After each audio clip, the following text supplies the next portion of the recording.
최근에 그 윤석열 검찰총장 후보자 이 청문회와 관련해서 요 며칠 사이에 그 언론에서 자유한국당 국회의원들에 대한 공격 지점이 많이 나오고 있는데, 그거에 대해서 우리 입장이 제대로 그 언론에 반영되고 있지 않습니다. 그래서 제가 이제 그 방송 출연을 하면서 그 전체적인 부분을 좀 정리해서 우리의 입장을 좀 언론에서 좀 함께 다뤄주실 것을 부탁드리면서 몇 가지 말씀을 드리겠습니다. 첫 번째는 그 윤석열 후보를 검증해야 할 한국당 청문위원 전원이 수사 대상이라는 점에서 피고발인이 수사 최고 지휘권자를 검증하는 게 아이러니하다라는 취지로 지금 언론에서 보도되고 있는데요. 우리 여러분도 그렇게 생각하십니까? 이게 아이러니가 아니고요. 진짜 아이러니는 이런 겁니다. 그 자유한국당 청문위원을 고발한 사람들이 누구일까요? 민주당이죠. 민주당을 포함한, 또 다른 당도 있지만 민주당이죠. 그러면 쉽게 설명을 드리면 고소인이 피고발인을 지금 고발한 겁니다. 그런데 고소인이 이 사건 수사할 사람 최고 검사를 지명했습니다. 이게 만약에 일반 사건이라면 피고발인이 그 검사를 제대로 된 검사라고 인정해 줄까요? 만약에 이 사건을 수사해서 결과를 내면 피고발인들은 그걸 수긍할까요? 그러니까 진짜 아이러니는 뭐냐면, 지금 고소인인 민주당과 청와대가 이 사건을 수사할 사람을 지금 내놓고 피고발인에게 검증해 달라고 하는 거예요. 이게 아이러니 아니겠어요?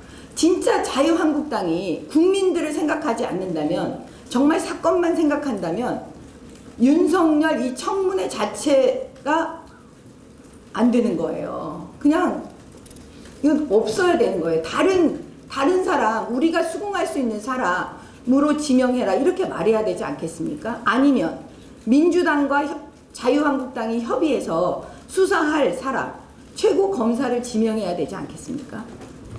이런 부분이 진짜 아이러니인데, 앞부분만 얘기를 해서 제가 우리 입장을 말씀드립니다. 그 다음에 두 번째는 패스트트랙 관련돼서 이제 경찰에서 수사를 시작해서 자유한국당 국회의원들을 소환했습니다. 근데 언론에 어떻게 나와 있냐면, 소환 지명된 자유한국당 의원들이 끝내 출석에 불응했다. 원내 지도부의 공식 입장, 불응하라는 게 공식 입장이라고 알려져 있다. 이거 맞냐? 끝내 불응할 거냐? 마치 자유한국당 국회의원들이 특권을 이용해서 일반 사람들하고 달리 불응하는 것처럼 계속 언론에서 쓰고 있거든요. 그래서 제가 또 여러분께 말씀을 드립니다. 지금 이 패스트트랙 관련해서 고발한 거는 맞고소입니다. 맞고소. 서로 고소하고 고발하고, 그러니까 고소인이면서 고발인이면서 피고발인, 피고소인의 양자의 지위를 갖고 있습니다. 국회의원들이. 그런 일반인들 사건이 아닙니다. 근데 그런 상황에서 경찰에서 한쪽 당사자라는 건 지금 집권 여당과 민주당, 집권 여당인 민주당을 먼저 소환했으면 이런 얘기가 안 나오는데요.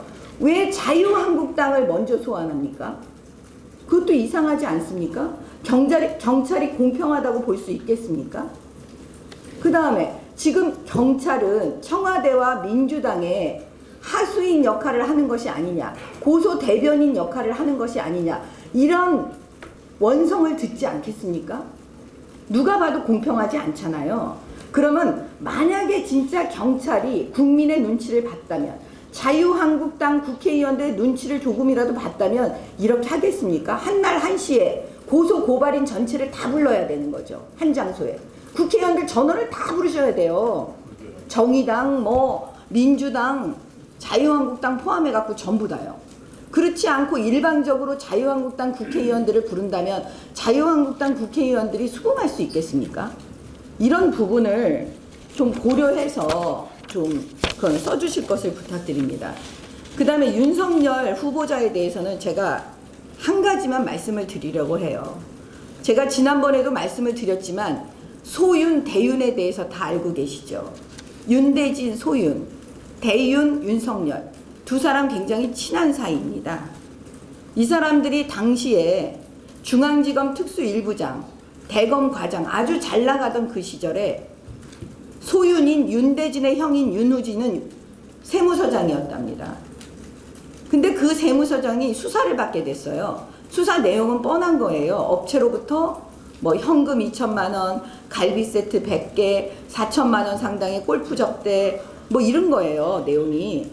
그러면 여러분 생각을 해보세요. 그 세무서장이 수사를 받다가 해외로 도피를 해요.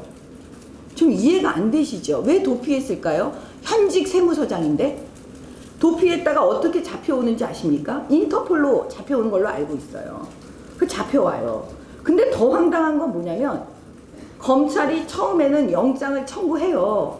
그래서 기각이 되는 건 맞아요. 그러면 보통 일반적으로 검찰에서 구속영장 청구해서 법원에서 기각한 사건에 대해서는 그 다음에 어떻게 하는지 아십니까? 불구속 구공판 그냥 기소한다니까요.